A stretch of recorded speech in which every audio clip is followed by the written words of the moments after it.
امام جعفر صادق علیہ الصلوۃ والسلام فرماتے ہیں جو کسی مظلوم مومن کی مدد کرے گا تو وہ 1 مہینے کے روزے رکھنے اور مسجد الحرام میں اعتکاف بیٹھنے والوں سے افضل ہے۔ اور جو کسی مومن بھائی کی نصرت پر قادر ہو اور اس کی مدد کرے تو اللہ تعالیٰ اس کی دنیا و آخرت میں نصرت کرے گا۔ جو کسی مومن کی نصرت پر قدرت رکھنے کے باوجود اس کی مدد نہ کرے تو اللہ بھی دنیا و آخرت میں اس کی مدد نہ کرے گا۔ امام محمد باقر علیہ الصلوۃ والسلام فرماتے ہیں کسی کے سامنے مومن بھائی کی غیبت ہو رہی ہو اور وہ اس کا دفاع کرتے ہوئے اس کی مدد کرے تو اللہ دنیا و آخرت میں اس کی مدد کرے گا، اور جس کے سامنے مومن کی غیبت ہو اور وہ اس کی مدد کرنے کی قدرت رکھتے ہوئے بھی اس کا دفاع اور مدد نہ کرے تو اللہ اسے دنیا و آخرت میں حقیر سمجھے گا۔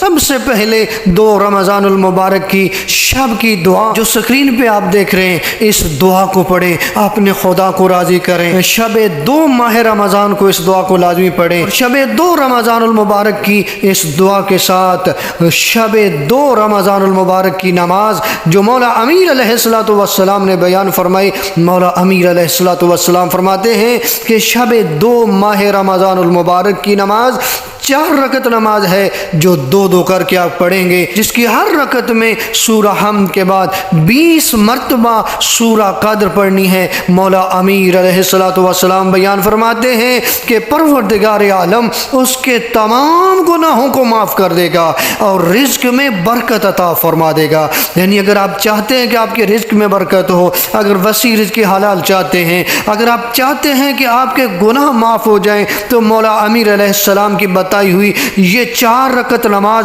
شب 2 ماہ رمضان المبارک پڑھیں، 2 کر کے پڑھیں، ہر رکعت میں سورہ حمد کے بعد 20 مرتبہ سورہ قدر پڑھیں۔ پروردگار آپ کے گناہوں کو بھی معاف کرے گا اور آپ کے رزق میں بھی اضافہ فرما دے گا۔ اب ماہ رمضان کے روزوں کا ثواب، نبی اعظم صلی اللہ علیہ وآلہ وسلم کی حدیث ہے، نبی اعظم صلی اللہ علیہ وآلہ وسلم فرماتے ہیں کہ پروردگار عالم دوسرے دن تمہارے اٹھائے گئے ہر قدم کے بدلے میں 1 سال کی عبادت، 1 پیغمبر کا ثواب اور 1 سال کے روزے لکھتا ہے۔ یعنی پروردگار دیکھیں کتنا اپنے بندے پہ مہربان ہے۔ آپ نے دوسرے دن خدا کی اطاعت کی، روزہ رکھا، خدا کی عبادت کی تو پروردگار کے انعامات کی بارش، 1 قدم کے بدلے میں 1 سال کی عبادت، 1 پیغمبر کا ثواب اور 1 سال کے روزوں کا ثواب پروردگار لکھتا ہے۔ خدا کتنا مہربان ہے۔ کوشش کریں اس ماہ مبارک میں جو بہت ہی بابرکت مہینہ ہے، جو دعاؤں کی قبولیت کا مہینہ ہے،